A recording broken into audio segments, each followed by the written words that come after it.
በወር ስንት ትከፈላለች? ሚሊዮነር ናት ወይስ ዝም ብሎ ዝና ብቻ?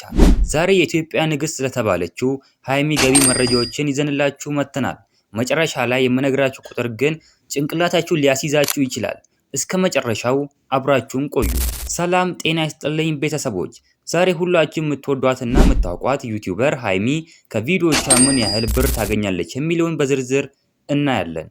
ሃይሚ በአሁኑ ሰዓት 281,000 በላይ ተከታዮች አሏት።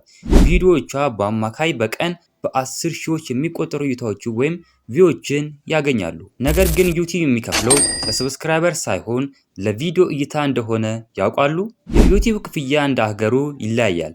ሃይሚን የሚያዩት ሰዎች አብዛኞቹ ኢትዮጵያ ውስጥ ቢሆኑም በውጭ ሀገር ያሉ ኢትዮጵያውያን በስፋት ይመለከቷታል። በአጠቃላይ በወር የምታገኘው እይታ ላይ ተመስርተን ስንመለከተው ዩቲዩብ በየ1000 እይታ ከ50 ሳንቲም እስከ $2 ሊከፍላችሁ ይችላል። ይህ ማለት በወር ከዩቲዩብ ብቻ ሃይሚ የምታገኘው 150,000 እስከ 500,000 ብር በላይ ልታገኝ ትችላለች ማለት ነው። ነገር ግን ትልቁ ገቢ ያለው እዚህ ጋር አይደለም።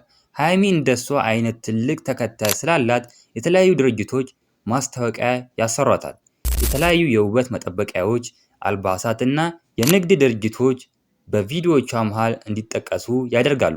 ከአንድ ስፖንሰርሺፕ ብቻ የምታገኘው ገቢ ከዩቲዩብ ክፍያዋ እጥፍ ሊበልጥ ይችላል። በአጠቃላይ ሃይሚ በወር የምታገኘው ገቢ የብዙ ሰራተኞችን ዓመታዊ ደሞዝ ሊሆን ይችላል። ይህ የሆነው ግን በጥረቷና ተከታታይ ስራ በመስራቷ ነው። እናንተስ ሃይሚ ለኢትዮጵያ ዩቲዩበሮች አርአያ ናት ብላችሁ ታስባላችሁ? አስተያየታችሁን ኮሜንት ላይ አስቀምጡልኝ። ቪዲዮ ከተመቻችሁ ላይክ ማድረግ እንዳትረሱ። ሌሎች እንዲደርስ ሼር አድርጉት። በቀጣይ የየትኛውን ዩቲዩበር ገቢ እንድሰራላችሁ ትፈልጋላችሁ? ስሙን ከታች ኮሜንት ላይ ጻፉልኝ። ቻናሉን ሰብስክራይብ ካላደረጋችሁ አሁኑ ሰብስክራይብ አድርጉ። በሌላ ቪዲዮ እስከምንገናኝ በያላችሁበት የዓለም ዳርቻ ሰላማችሁ ብዝት ይበልልኝ። ደህና ሁኑልኝ።